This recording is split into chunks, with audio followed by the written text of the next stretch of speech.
Welcome to Pathways to Greatness, where we explore the journeys of exceptional individuals who have achieved remarkable success in their fields. Whether you're an aspiring athlete, a business leader, or simply someone striving to reach your full potential, this podcast is your guide to unlocking the greatness within you. Join us as we dive into inspiring stories, practical strategies, and the mindset shifts that can transform your path to greatness. Let's embark on this journey together. So Brady McDonald, welcome to the Pathways to Greatness podcast. How are you? I'm doing great, Jeff. Thanks for having me. How you doing, bud? I'm doing well. Now, I see a dog over your left shoulder. Yeah, there's two. There's that one. There's another one right here. Okay. They're geriatrics. They're like 14-year-old golden doodles. Okay, so they're just chilling. They're super chilling. Yeah, they just go everywhere we go, and yeah, they can't hear anything. It's like the dog. It's the ideal dog life. Right. You get to snuggle and love on them without all the chaos and. Exactly. Yeah, they don't. Yeah. I have a pit rescue that we have, and we just affectionately call him a knucklehead. So he's the best, but he is just all over the place and just goofy as they come, which is great. It's fun. Yeah, that's cool. Yeah. Well, Brady, we've got a lot of stuff to talk about. I went through your Instagram. I love the vibe of your Instagram. So I'll just jump to it. Everybody, you need to go to Brady's Instagram and follow it. So we'll have everything in the link, but I just had to say that right up from the very front. Your daughter's adorable. I love her new fast shoes. Oh, yeah. That she had, which was great. And it was funny when I was watching that, I sat there and I always think about, why do we lose that as an adult? And like, okay, I got new shoes and now I'm going to run fast. Yeah, exactly. Yeah. You know what, Jeff? Like that was probably the cutest thing. Well, these people just want to be like us, like our kids, right? They emulate us, and this little girl just loves to run. And, she never really she's 3 now. So now we're like, and I just realized she's she's in the terrible 3s. So it was just had an epiphany. And I'm just like, why is she like this? I'm like, and anybody with kids probably remembers this age. Like they don't listen. They just it's hard to communicate to them because they just can't handle anything. And I'm like, this kid loves to run. I'm like that when if I haven't exercised or worked out after 2 days, and we haven't been, intentionally getting her to do anything. We're living on this island and we're doing stuff, but never fit exercise wise. So we got her the pair of shoes and now we just run with her every day. And it just, it's like medicine to her, just like it is to us. And so, it was super exciting, moment to share that, but then realize as a parent, holy crap, we're kind of if I need it, they need it. And it works. So it's been kind of a fun little experiment. And obviously great for her. Yes. And amen to that. And it doesn't get any better. They still don't listen and they still don't process as they get older. I have a 16 and a almost 14-year-old. And even though the conversations are different, the challenges remain the same. Yeah, right. Yeah. Well, that's kind of why I thought, because the 10-year-old doesn't listen when I say you need to go and go for some exercise or something. I just said, okay, if we have a chance with a 3-year-old, if we get her now, right. But you're right, probably don't. No, it's great. So before we get into all the things that you do, I have a game that I like to play, and it's called Would You Rather. You ready? Okay, let's do it. All right. Would you rather freeze time or go back in time? Oh, dude. I'd rather freeze time right now. 100%. Why so? Yeah, just because, life is just, because I'm way more intentional now. And because life just hasn't been better. And it's not that our circumstances are better, but just me personally working on myself. I would not want to go back to where I was, Jeff, even 2 years ago. Right. Just because I'm a different human now and just so much more, just better because I'm being intentional. So yeah, right now I'd freeze myself. Yep. That's super cool. So, and we'll get into that because I want to know more of your story. All right. Yeah. The next one is, would you rather live without music or TV? TV. We don't watch TV at all.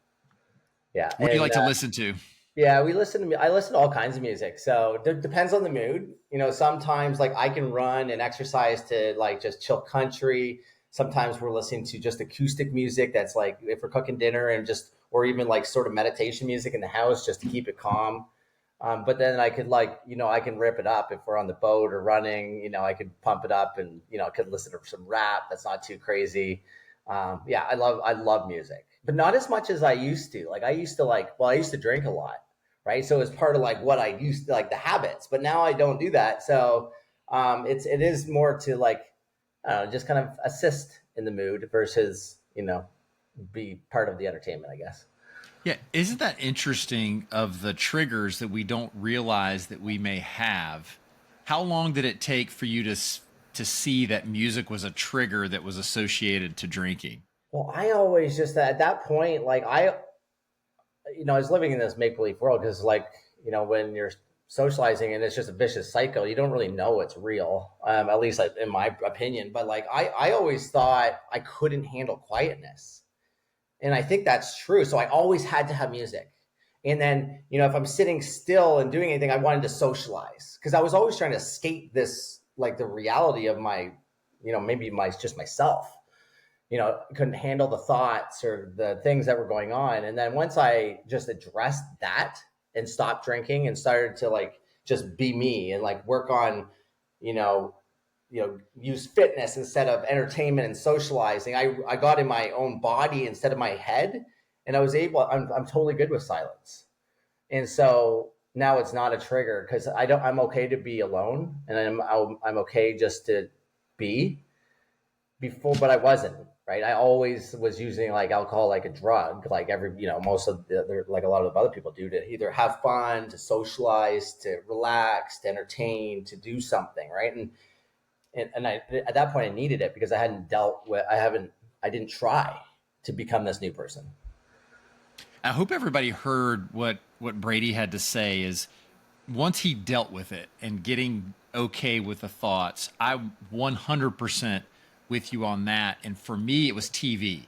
Like I always had to have TV in the background, and it wasn't necessarily music because for me, I almost felt like music offered too many opportunities to be distracted by my thoughts. And I did not want to go there. I did not want to deal with the things that I knew I needed to deal with. And like you, once I did that, I can go all day and have nothing on. Yeah, And totally. that's when I knew that I was okay and Yeah, that I was doing better was just that little thing. And I had not realized that either.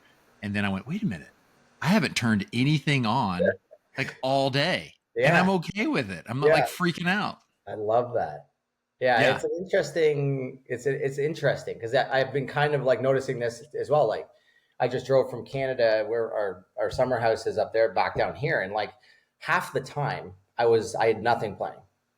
And I was just in my head thinking, figuring stuff out, like solving business problems and getting creative without before I used to tell myself I needed to have a beer to be creative, right? I had to like have, music to relax. And yeah, now it's just, you can find that space and give yourself the space in your own head. Yeah, so I'll encourage, and we're not even in the deep part of the show yet, everybody, is that if you experience any of the things that Brady and I just talked about in the sense of where you don't like silence, you don't like to be alone, you don't like, a lot of these things, start to look for the reasons why and then work on it. It's not a life sentence to do that. And it's okay to feel like you need to have music on all the time, but start to ask yourself, why do I feel like I need to have music on all the time? Mm-hmm. Yeah. Okay. So the next one, would you rather have pizza or tacos? Oh, pizza all day long. Love pizza.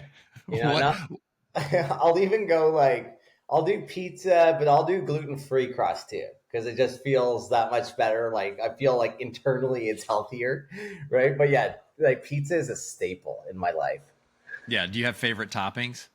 I can honestly, I'm more of like I can pretty much go with everything, but I could just handle pepperoni and cheese as long as I have a really good creamy garlic dipping sauce or something, Oh, yeah. right? So it's almost more of eating the pizza for the sauce. Yep. But Yeah, for that's even sure. becoming harder once you start looking at the ingredients and sauce.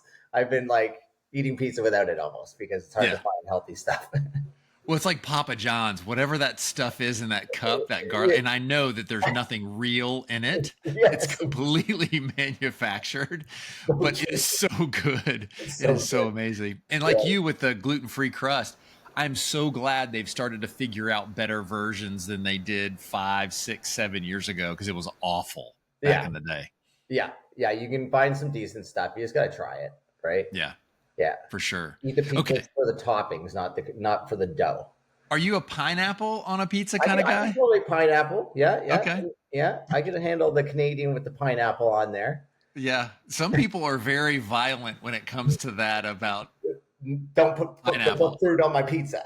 Right. I was like, I'm fine with whatever. Just put anything on a piece of bread with cheese and I'll eat it. Yeah, So, you can't screw it up. yeah. Exactly. Yeah. Even like gas station pizza, it's not the best, but it'll work. Yeah, yeah. Do you guys have we're over there? Well, up in Canada, they have vending machines. In there, you can get pizza out of a vending machine. Yeah, it's well, sort of hot, made to order. You select whatever you want, and it spits out in like 5 minutes. Have you seen those? I have not. My daughter says, "Have you, do you like that?" I'm like, "Well, I mean, when I was like, drinking, it was great. It'd be social, be like, we're not cooking dinner. We're gonna go grab the vending machine pizza." But no, honey, it kind of sucked. It's like frozen pizza. It works. It's exactly that's a It's great comparison. it's nostalgic. I'll do it to go back to my childhood or college days, but Yeah. and it's okay. Okay, so the last question is: if you came with a warning label, what would it say? Oh, the guy doesn't stop. Like 0 to 100. I mean, that's what the brand's about. I will like, and it's kind of like a warning. Like, I will make you probably feel awkward if you can't handle the pace, right? And like, it goes like right down to like I don't really have wasted moments. I try not to. Like, there's not a whole lot of downtime because I just feel like we need to like live life with urgency, and that makes people feel. Um, well, I think really what happens is it makes them feel bad about themselves, right? And it's not intentional. It's not like I say anything, but I just don't like to sit down, right? I don't like to, I'm gonna wake up at 4:30 and be here, and then I'll do the family stuff, and then I'll go for the run, and if you're around me and you're not like that, then it makes it a bit weird. Um, but that's okay, right? But yeah, that's definitely one of the things Yeah, and I'm intense. I like to go. which is good. And I think when you were talking about that, is just like we said earlier, is if you're around people like you, and you start to feel that uneasy, awkward, uncomfortableness, ask yourself why. Try to figure out what is it that's making me uncomfortable. Is it, what? He just tries too hard or he works too hard. And are you scared of doing that? Are you worried that you're going to fail or not be able to live up to Brady's expectations? Where I would imagine as long as you have people that are trying, that are alongside of you, that's all that matters. But yeah, effort is 100% the thing that matters. Yeah. I mean, we teach that to everybody that works for me and or works with us, and then the kids, obviously. But yeah, effort is the gauge. But like the thing about it is like, because I measure myself or like hold myself to such high standards, and I haven't always, but my standards are extremely high now. Like, they're higher than they've ever been because like I'm working on myself. Like, I cut out the drinking. I've really dialed in the fitness. I know my core four, which is family, fitness, relationships, business. Probably could add spirituality down there when I can get there. But like, there's not like a spare moment, and that's all I focus on. So if I'm, and I like to share, I like to help people. And when people aren't willing to do it, or just even when I start offering them and they're like like, it just inevitably makes them kind of veer away because there is pressure, because I want you to be better whether you want to or not. Right. And so I think that is definitely like there'd be a warning label for that. Yeah. And you're the guy that everybody needs in their tribe. So if you're around people that are just okay with just doing the bare minimum, either you need to find another tribe or you need to get a guy like Brady in your tribe to challenge everybody else, because human nature, we try to find comfort. And a lot of people aren't wired to always seek to be uncomfortable. And there's also seasons in your life where you're like, okay, I just want to be uncomfortable.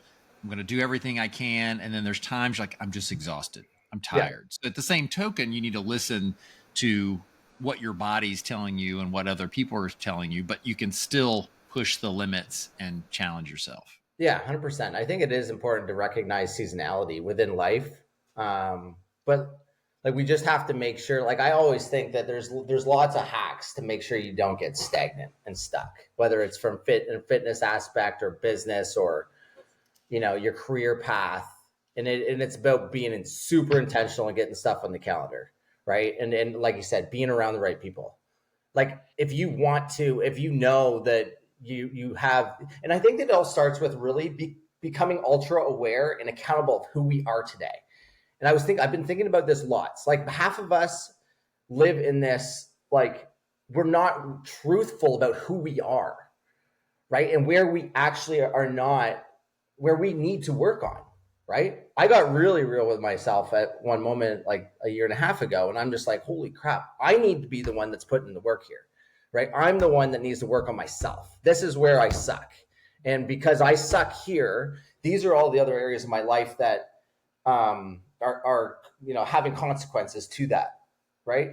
And the moment you can do that and actually just tell people, because there's a lot of power and vulnerability, then you have now a moment where you can actually grow, right? But if you can't be vulnerable with yourself, then you're like the hope of really massively growing is almost there's probably not, well, that's what you'd be relying on is hope, right? But I think if you get vulnerable with yourself and have the power and the courage to voice it, like it's like you're going to have massive growth. You're going to be able to face the challenges, solve the problem, build a tribe around you, and help everybody else purely by being vulnerable, because that gives everybody else permission to do the exact same thing. They can start being vulnerable and being real with themselves. A lot of us have the same problem, right?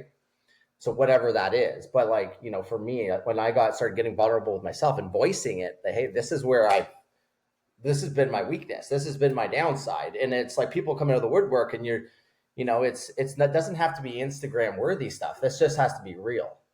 But it starts with ourselves. For sure, 100%. And what's amazing is that we know what we're not admitting to. It's not a surprise to us. We just aren't willing to admit it. And that's the power of the voice and power of the tongue, of speaking that out. And that's where it's so important, is you get it out at the same time, then you reframe it and figure Yeah. out how to be positive with it. So it's not a life sentence, and it's also not, throwing you away, like throwing the baby out with the bathwater, because you admit, well, I'm not good at that. Okay, I'm not good at it. Now what do I need to do to get better at it? 100%. Yeah. Yeah. So Brady, I started Pathways to Greatness back in 2023, similar to some of the things that you've talked about, to be intentional, be disciplined, and I've put an episode out every Tuesday for the last 2 years. So I'm on episode, when this one comes out, this will be episode 87. So I'm proud of myself for sticking to something that I had wanted to do. And the purpose of the podcast is bringing people on like yourself, because I want the listeners to understand that everybody has a different definition of greatness, and everybody has a different pathway on that journey towards greatness. And the other critical part is none of them are linear. Like you said, is that we all have challenges, we all have twists and turns along that path. And I just don't want people to quit. I want them to hear how people have overcome challenges, so then they can also understand, all right, well, if Brady's having challenges and I'm having the same challenge, well, he got over it. Now I can get over it as well. Yeah. So with all that being said, what would you say your definition of greatness is?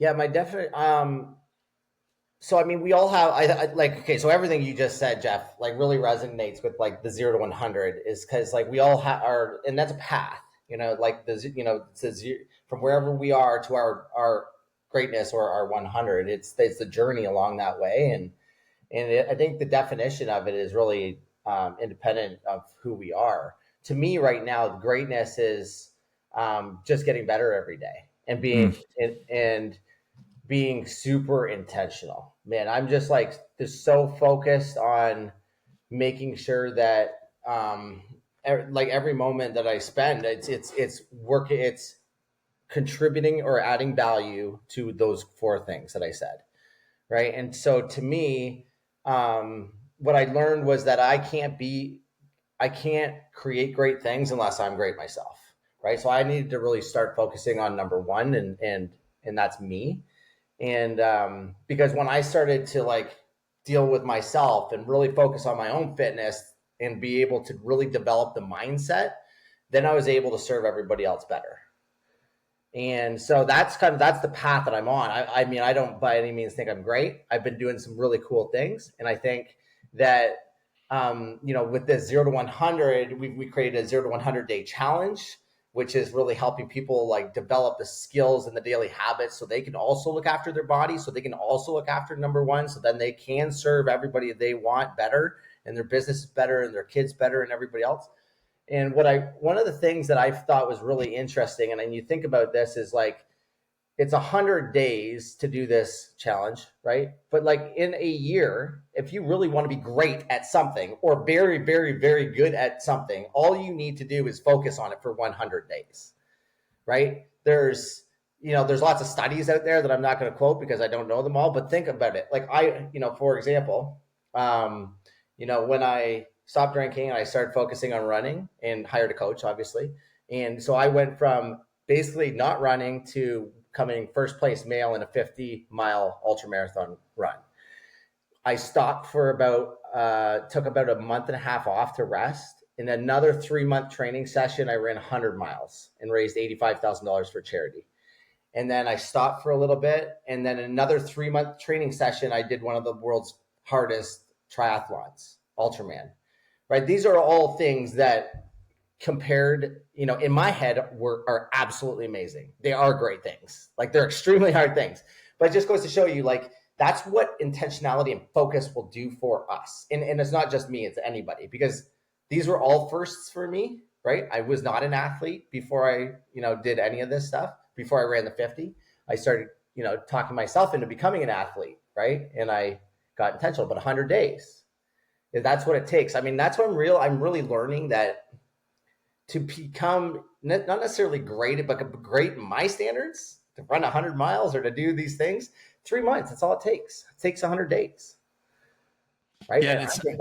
I love the word that you use, intentional. And I'm a big believer in that as well, is having that focus. Because if you're trying to overcome a bad habit, a bad routine, if you're not intentional about shifting away from that, it's going to continue to just rear its head. There was a great quote. It's not original by any means, and I don't know where I got it once, but it talks about is that habits will eat willpower for lunch. Mm-hmm. And it's, if you have bad habits, then you can fight all you want, but that habit's going to beat you. Yeah. And so you've got to figure out and shift what is the trigger, like we talked about earlier, that's creating the response that's unhealthy, Mm-hmm. and then start to change that trigger, just like you did. And what we talked about is then you're starting to see that transition where you say to yourself, I don't want to work out. Well, then just do 10 squats. Yeah. And then next thing you know, you'll be doing push-ups, you'll be in your workout. You're like, okay, well, I'm already sweaty, so I might as well get started. Yeah. But doing those type things. So with that, Brady, give us a little bit of a background, because I don't know the full story, and it doesn't have to be a long one, but you talked about, you got to this moment where you realized the way you were living wasn't serving you, but more importantly, it sounds like it wasn't serving your family and the people that were very important to you. So talk to the listeners a little bit about that transition and what happened. Yeah. Yeah. So, I mean, just like I grew up small town Ontario, Canada. And I mean, it's just the way of life. And it's not just up there, it's everywhere. I mean, alcohol and socializing, and it's just like it's in our culture. And, it was like the sport and the pastime and the entertainment since I was 14 years old, essentially. And then when I worked for this power company, and we started real estate, and obviously made more money and had a big boat, and we were always on the water boating, and, it's this socializing thing, just like, this is just who we are. So it ended up we would be on the boat, and we'd be drinking, I'd maybe have a beer or two every single night, right? Maybe just a beer, but it was just like part of what we did. And it was about 3.5 years ago. I was just exhausted, right? And just felt like after the end of the summer, it was just like there's a lot of drama and of course, having lots of great times. But the conversation, I was the most successful person in this massive group of people. And the conversations were just dead. They were the same conversations over and over and over again. And I just said to myself, Christy, I got to do something. I saw somebody do this thing called the 75-day hard.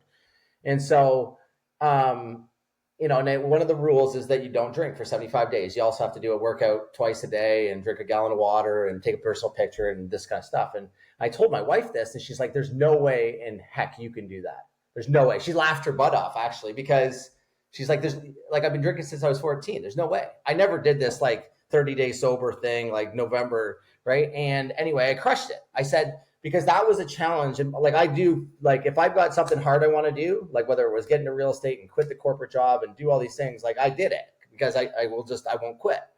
And so I did this, and it changed my mind, completely morphed my body, because one, cut out the booze, so started working out twice a day.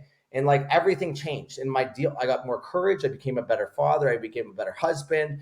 And I'm like, wow, right? But then, when you're done that, it's so easy when you start surrounding yourself with the same people, the same habits just come back around. That's what the power of the people you surround yourself with, right? And so I just saw everything came back after, I even had courage to take the family to Costa Rica for 4 months during COVID. And, but yeah, I went back to the same people, and the same habits kind of came back into life. But I realized the path I needed to get on. And I realized that filling the void of socializing and drinking and having fun, if I filled it with fitness and doing hard physical things, that I could, really cut down the booze and start to develop these new skills.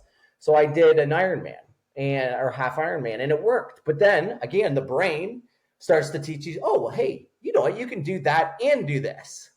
Right. So then I started drinking and been able to do Ironmans. And, eventually I got to a breaking moment in my life where our business was bleeding. It was when the interest rates went from 1% to 7%. And we were bleeding anywhere from we had some crazy months, man. It was 300 grand down the drain to 800 that we were forking out. And I was probably a month or two away from being bankrupt. And I just got vulnerable with myself. I saw my dad basically, he died at 73 years old, a year and a half ago, which he didn't start drinking until he was 45. And the damage he did to his body, was enough to basically get his body to quit on him. And I just realized holy, I'm on the same path, right? I could see the future pain in my daughters having to deal with me that way. And I could also see that they're going to have to deal with the exact same habits if I don't stop it now, because our kids just do what we do. Right. And at that one moment, I remember we were on our 53-foot yacht in the Exumas. And I just what came to my breaking strength and breaking point. I said to my wife, I said, tomorrow is my last day of drinking and I'm done. And I walked off that boat in the Bahamas, and I flew right to my new, my coach's place in San Diego. And, I haven't touched a drop of alcohol since. And I became a better human, right? I stay focused. I know, and it really came down to a conversation of why I quit drinking. I have met this guy, Mark, and he's super ultra successful dude. And we flew a private jet to some event. It was out in Utah, and Mark Evans is the guy's name. And he said, I was drinking at the time, and I said, oh, Mark, you don't drink? He's like, no, I kind of gave it up about a year ago. He just said it wasn't serving me, and that stuck with me in the back of my head. And then I came up with this mantra, right when I quit drinking. I said, if it doesn't serve my family, my fitness, my relationships, or business, I'm not doing it, period. So I don't care if it's people. Right. So all those people that I used to hang around with, they don't serve me. They don't serve my family. They don't serve my business. They don't serve relationships. Alcohol is the exact same thing. Right. And then it really helped making the decisions as to exactly what I do or tolerate, my standards, essentially. It makes that decision very easy. Right. And then, so everything got better. I mean, now I'm showing, my children the way. right? I'm putting in the work, right? Like, when I told them the other day, they were doing a bike ride with my wife, who's training for a long hike. And I said, girls, when you go around the circle and you are tired and you're done, do one more. That's when you know you're ready. Okay. And they do that, right? Like, I would not be saying these things and doing this if I was the old person I was 2 years ago. And they followed the lead. So Yeah, that's amazing story. Thank you for sharing all that. And there's so much gold in there. So if anybody just needs to rewind it, just go ahead and rewind it, listen to the show twice, three times, whatever, because there's so much there in the sense of just identifying what you needed. And like you said, is you set a new standard for yourself, and it's not going to be easy. I know that, you went through that quickly and telling us, but I'm sure there was challenges along the way. There was battles of going back and forth of what you should do. And I would imagine, so let me know, was it harder, or how difficult was it to remove the friends that weren't serving you well versus like the alcohol or not the fitness that you were starting to do? well, yeah, I would say that, just so, although that story seemed very quick, it took 3 years essentially to get the courage to, or to get to the point to realize that, hey, you know what, I just need to quit the booze, period. Right? Because it just comes back into our life, and although we might have good intentions, it just slips back in there, right? And with that comes the same type of people. And so, yeah, like, I mean, personally, because we moved from Canada to Florida, there was some separation that was intentional as well. Like, I mean, I just like that was just a big 10x move. That when I did quit drinking, that during that 75-day hard, we went to Costa Rica for 4 months, came back. But when we came back, I said to Christy, like my wife, and I said, like, listen, next winter we're going away, but we're going to the US because we're going to go scale business. So that was already part of the plan from the courage moment that I had when I stopped drinking the first time. So I executed on what I do. What, like, that's one of my core values, is do what you said you would do when you said you would do it, right? And again, the power of saying things, whether it has to be on social media or just tell somebody so they will hold you accountable, right? But so that kind of helped with the people part. But that is most people's biggest problem. And most of the problem is, like, it's actually not a big, they feel that their friends are the problem, or like it makes it awkward for them, but it really doesn't. It's just that stuff's in our head. Like, there's no reason, like, I still have lots of friends that drink. Personally, I don't care. I always just have a full cooler of non-alcoholic beer. So they don't know whether I'm drinking non-alcoholic or not, right? And so it doesn't make it weird. It's intentional, right? I know that this is the best decision for my family. If from a lack of sleep, right? If you just factor the sleep into the health of your body, let alone, the dumb conversations and other things that happen with booze, but, sleep alone, right? And then just the fact that chances are you will never miss a workout, because of it. Your body will look better, right? Like, there is no downside to it. The downside for most people is the awkwardness in their head. Yeah, Right. and I like what you said, is that it's in your own head. And if the people that you're around give you grief for not drinking or pressure you into drinking, that's not your problem. That's their problem. Just like you said before, earlier, about your energy level. It makes people awkward because maybe they've wanted to quit, but they're like, there's just no way that I can. I don't know how you do it. And then when you do it, and if you're in that group and you do drink and somebody chooses not to, just move on, or just don't even talk about it. Who cares if they pick Yeah. up a Coke, which I don't know if that's any better than Yeah. drinking alcohol, but still, if they do that and they don't want to drink, that's okay. Like, you don't have to bring attention to everything somebody does that's different from you. And you, again, I liked what you said also about removing yourself from a situation, because if you think about the group that you were in and the way you described it, is that you were the most successful person, potentially financially, of your group. So that served your ego probably really, really well. And how many times do we not take ourselves out of a situation because we are the big dog? And now we have to go into a room that might be humbling because you want to be an ultra Ironman. So now you've got to go with people who have done multiples of those. And if you say, well, I'm not worthy to be in that room, then you're never going to be an Ultraman. Right. Yeah, 100%. You got to get used to being awkward, or in uncomfortable situations, right? We've all heard the saying, like a million times that that's where growth happens, but it is true. I mean, that's like, it's you need to really get, like, just force yourself to be there Yeah. constantly.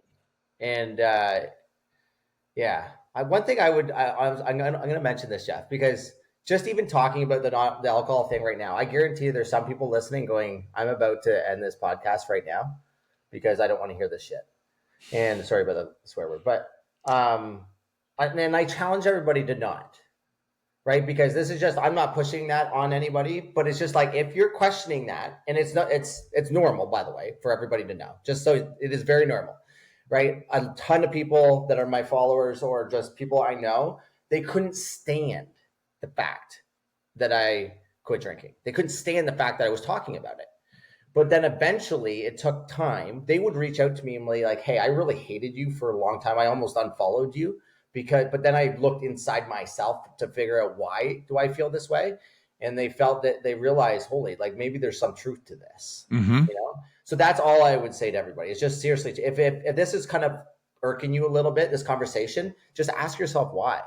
Because it's not anything that personally that I'm saying or doing, because I don't care whether you drink or not. Personally, I have tons of friends that drink, but it does start with us, Yeah, right? You personally, whoever's listening. for Yeah, and sure. then start to look inside. Why does this bug me? Yeah, and that's good on everything. And I was looking at something the other day and using if then conversations or phrases. If this makes me uncomfortable, then you have to ask yourself, like you said, is like, what do you do? So using if then statements to dissect some issues, Yeah, or if I stop drinking, then what will happen? yeah, And yeah, don't look at the manufactured thing in our head. It's then I sleep better, I feel better, I am more aware of my surroundings, I'm more present for my family. If I do drink a six pack, then what happens? And just go through those cycles, and you'll be able to find some of the answers that you're looking for in a very easy, objective way that's not subjective to the situation or what's going on. One of the things that you had mentioned in one of your reels, and again, if I know I said at the beginning, but your vibe on your Instagram is really, really good. You got a great stuff on there. And one of the speeches that you talk through is, did we come this far to just come this far? And help the audience understand what you really mean by that. yeah. So we all, in different phases in our life, most of us feel like we've sort of made it, right? I know that and I think we really need to challenge yourself to, and then we get comfortable, right? So, and the other kind of interesting thing is, like, when I look back as a kid, okay, so when I look back as a kid, for probably the last like 10 years before I got into fitness, I lived with regret that I didn't work harder at my sports and my fitness, like my sports stuff, because, like, I have that competitive nature. I, like, kind of gave up on it, right? Like, I'm like, damn, I really underperformed there. And then we get into adulthood and we become entrepreneurs, we become parents, right? And we just basically just be, right? We just be. And I think it's like, this probably happens to 80% of the world. So, like, most of the people listening to us are just being. And eventually you're going to feel stuck and be in this little weird of a rut. And I think that's what we really need to pay attention to, be like, hey, listen, is this all we were meant to be? Right. And so I love that saying, is like, hey, I didn't come this far to only come this far. Right. I came here to become, great at this, to become a better leader. Even when I feel like I got to that milestone of being a 50, doing that 50 mile. Well, I didn't just get here to finish 50 mile. Now that I've accomplished this, what's the next new big goal? Right. It only takes 100 days to accomplish something relatively amazing. Right. So never settle for your current existence. Yes, be present and enjoy it. Be where your feet are is extremely important, and be present. but set big goals, be audacious. And that's really what it's about is just this not settling for mediocrity. Um, we all have insane amount of potential that most of us are operating at probably 40%. And I think that's really is just like, I don't care if you're 60 years old. I was just listening to that podcast or a TED talk about what's her name? I forget her name. She swam across from Cuba to Florida. Like that lady's 60 years old, and she did one of the hardest things on earth, and so just like age is not a limitation. And again, you need 100 days. Yeah, I'm so glad that you brought that up because, people hit 50, they hit 60, and they think, okay, now's my time and I can just cruise. And to me, it's like I'm 51 and I'm only getting started, Yeah. because if you think about it, yeah, I'm 51, but a bulk of that was just me trying to figure so much stuff out. Yeah. And now it's like what I can accomplish in the next 20, 30 years will far exceed what I could have even imagined in the first 50. And that's what drew me to that statement is, did we come this far to just come this far? Is that you have to have that intentionality that you've talked about to just keep wanting one more. Like you told your daughters of doing a lap, just do one more. If Yeah. you're thinking about not drinking and say, I'm going to not drink Monday. Okay. Well, how about not drinking Tuesday as well? Just say Monday and Tuesday. And when you get to the end of Tuesday, say, you know what? I'm going to try Wednesday. Yeah. And just doing that phrase, Ed Milet is made famous with his book, is just one more of One just more. Yeah. The power of one more. keep moving forward and forward. One of the other things that you reference, which is one of my favorite books, is What Got You Here Won't Get You There. Mm-hmm. And I think the two of those statements that you made about did we come this far to just come this far, and what got you here won't get you there, are perfect together. So talk to people about breaking out of that superstitious idea of, well, I've been successful so far, so I'm just going to keep doing what I'm doing. Yeah. I mean, I think we have to become the person that wants to accomplish your wildest goals. We can't be who we are today. We don't have the skills. We don't have the attributes. We're not around the right people. We're not thinking the right things. Right. So that's what that saying is about, is who do I need to become to accomplish my goals? Right. Because we do need to acknowledge just the fact that, like, Brady from, 2 years ago, totally different human being. And that change is okay. Right. And with that changes the people, changes the environment, changes the mindset, changes the body, changes, everything. And hopefully with, if it's money that you're going after or success in a career, right? Like if you want that promotion as an example, well, oftentimes that mindset of employee mindset or, this certain mindset for this role is not the same mindset you need to have to be management or to get into an executive level. Is a totally different mindset. So we need to become that person that can accomplish that type of role. And it's that's just a normal life scenario. But this can be really used to accomplish anything like really big, or even just become a better parent. Right. So who do I need to become to accomplish my goals? What attributes do I need how do I learn that? How do I get that? And a big thing is, you're not going to get it in books. I don't believe you're not going to get it by listening to this podcast. Like we can't just sprinkle a bunch of like mindset stuff into you and it just comes into you. Like, I mean, I think books help with theory, but what you need to do is practice. You need to actually do, because you become what you do.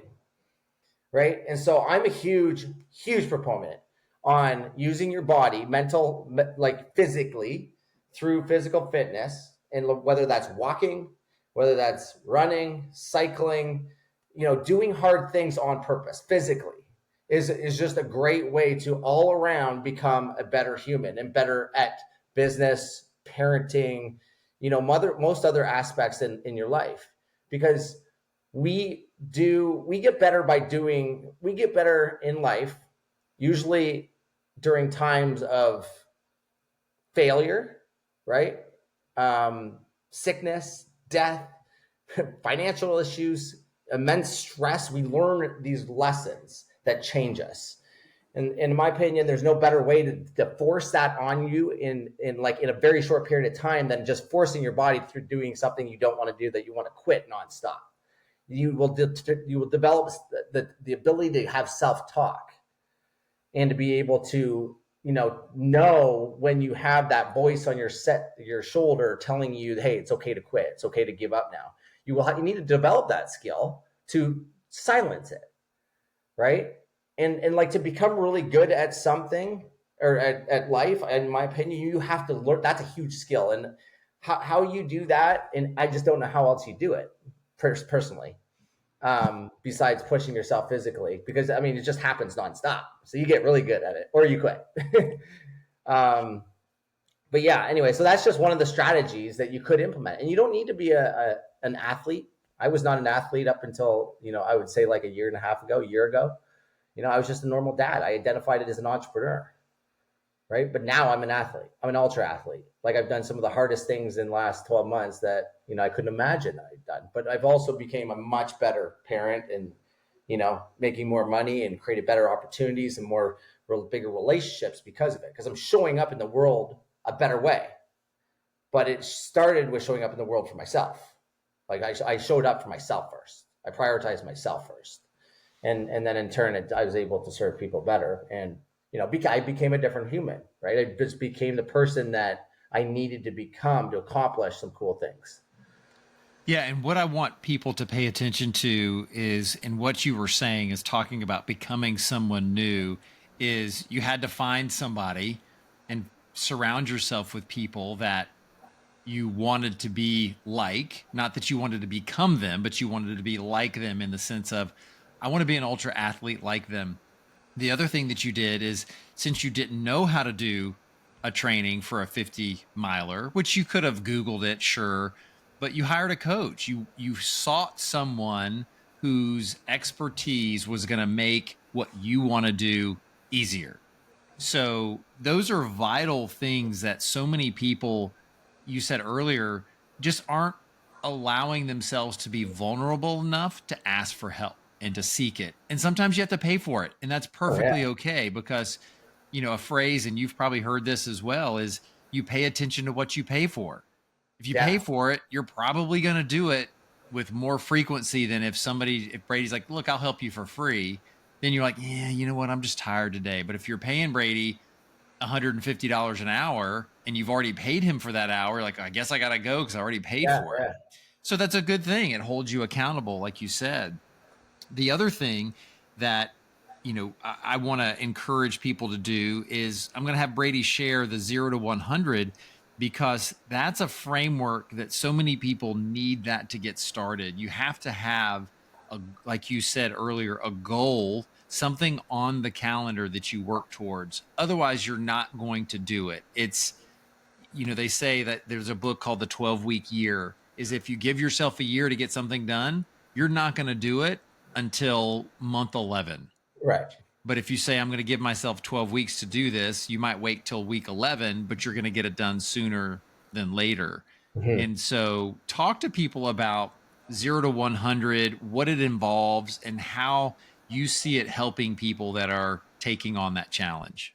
Yeah. So the 0 to 100 is, like, first off, I came up with it because it's a life philosophy, right? It's literally, it's just really how we do one thing is the way we do everything. And so for me, the reason why I have had some success and will continue to do is just because I take action. I'm at a lot of it and I move fast. And so it's just that level of commitment to yourself. It's 0 to 100. It's the level of speed. It's the level of urgency, the sense of urgency to live life now and not delay, what our goals and our, what we really want to do. And so when I got into this, it was starting, that message obviously resonates with people, which is great. But then I'm like, and I realized, I became so much better when I dialed in my body. The number one thing that I did, which was the 75-day hard, it was the catalyst to being able to, get like, so not drink, eat clean food, get into my body, start looking after my body, right? And because when you start working out and you start doing physically hard things, that's what develops the mindset, because you're constantly telling yourself to do the thing you don't want to do because it's inconvenient, it's hard, and these other things.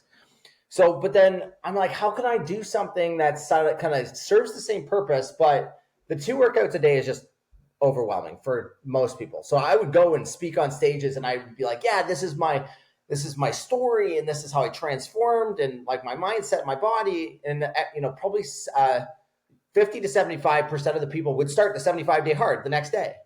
And within a week, there'd probably be like, I don't know, probably 5% maybe that are still doing it, because it's just that hard, right? And so I created the 0 to 100-day challenge. And so this is 1 workout a day, 45 minutes a day. You do have, because real life, we have kids, we have businesses, we have travel. In real life scenarios, in any week, any 7-day period, you can actually miss 2 days, but you have to double up those 45-minute workouts on 2 other days. Okay. So, and then the next one is no booze. Next one, the third one is eating clean and healthy. So counting macros, just really understand just eating good, healthy food, right? No junk food, no fast food. And the last thing is simply preparing for the next day. So scheduling your time in your calendar for your workout, knowing what you're going to eat, and having your workout clothes ready, and making sure you get enough sleep, right? So it's just simply planning the next day, because all of these things are really how we set ourselves up for success that day. And so this is just really stacking little habits. And so if you can get through this, that like people, this is not a weight loss thing. This is like, this is the basics to life. Like fitness is the number 1 medicine or drug that will cure most, not necessarily cure, but it will definitely improve. I don't care whether it's anxiety, depression, being fat, obviously, or being overweight and poofy, like mental clarity and confidence and cardiovascular health and all kinds of other health, right? Like side effects. But so there's that, right? And it works. I mean, people lose 30 pounds all the time in 100 days. And not only that, they get courage to like quit their jobs. And I'm not saying that any of this is necessary, but it works, but it's very simple, right? So work out 45 minutes a day, eat clean food, don't drink alcohol, and get good sleep. Put your workouts in your calendar. And like you said, that's the equation of just living a good life. Yeah. I mean, if you're able to do that, and you think about it, if you have a family and you do a 45-minute workout a day, that could be a 45-minute walk with your family, pushing your child through the neighborhood. There's so many things that you can do that will bring you closer together as you do it. And a lot of people will look at you like you're absolutely insane, and they'll try to talk you out of it. They're like, I don't know why you do that anyways. Just skip today. It's okay. Yeah. You have to fight through that, because that's all, for me, that's just, it's lies from the devil is the way I look at it, is because they see greatness in you and they're scared. And it's the crab bucket story, is that when you're trying to climb out as a crab, the other ones are trying to pull you back in. Yeah. And that's when you have to change your bucket. You either have to be in a bucket by yourself, that you don't have anybody around you for a little bit until you're strong enough to get yourself out of the bucket, or find a bucket where people aren't pulling you down, but pushing you up and lifting you out. And it sounds like with the community that you're building with 0 to 100 is that type of community. Yeah, you got it, Jeff. Like, so we have an accountability huddle every single Wednesday. It's absolutely free, by the way. So they can go to 0to100.com and just join for free. We don't email you with a bunch of like, I've never sold anybody anything. It's like, and I don't plan on it. So it's literally just giving my time. And we have guest speakers on there three days a month. And then the other 1 or 2 a month is like, we just talk about our challenges and try to solve some of the problems that we're having as a group and really pour into each other. Right. But yeah, there's the accountability piece, and you're growing, a new tribe. You'll realize that you are not alone, right? When you do feel lonely on this journey of, trying to figure out health and fitness and developing these mindset skills and things, like it can be a lonely world, especially given the fact that most of the people we surround ourselves don't do this stuff. But that we're really trying to just help and, show people that, hey, if I can do it, you can do it too.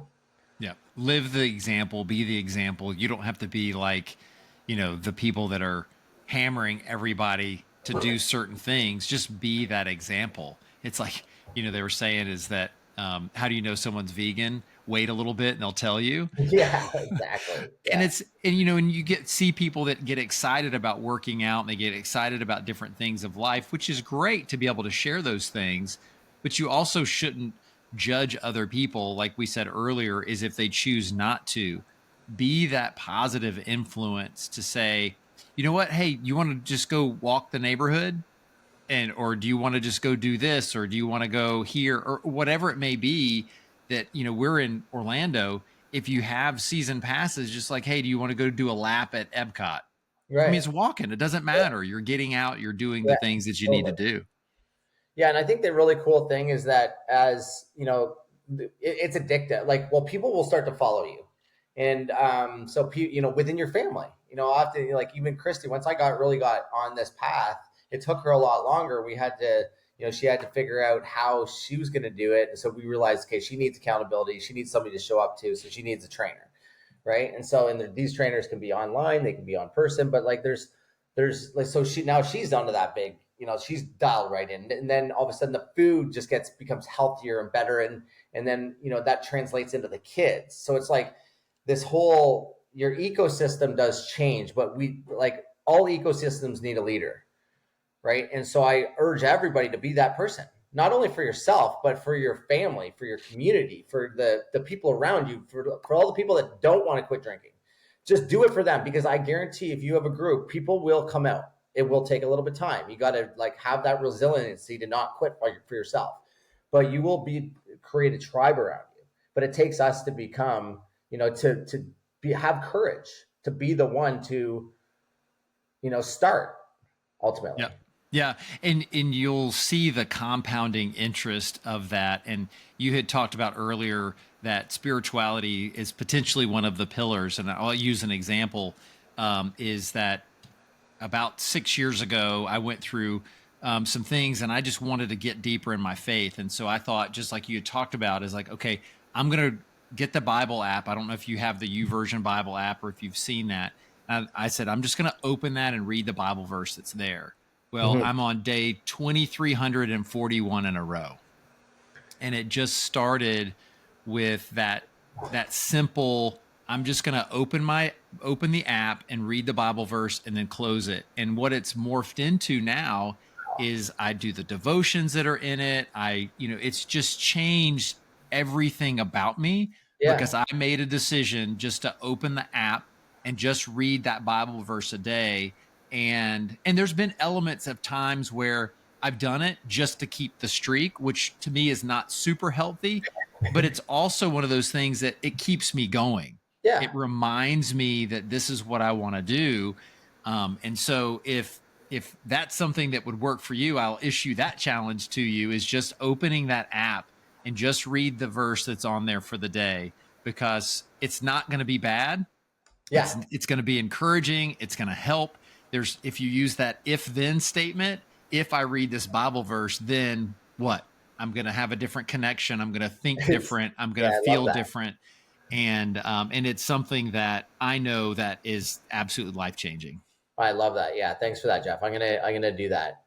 To that point, actually, so just this is actually a pretty good nugget that I literally started yesterday, is because I just started journaling, because I had, on our 0 to 100 day call, I had my coach, and some of the people might know Jesse Itzler. So Yeah. my coaches Jesse, and then, you Okay. know, they're obviously friends. But so Coach Chris came on and talked about journaling, and like how he uses it as a tool to get better every day by just a little bit.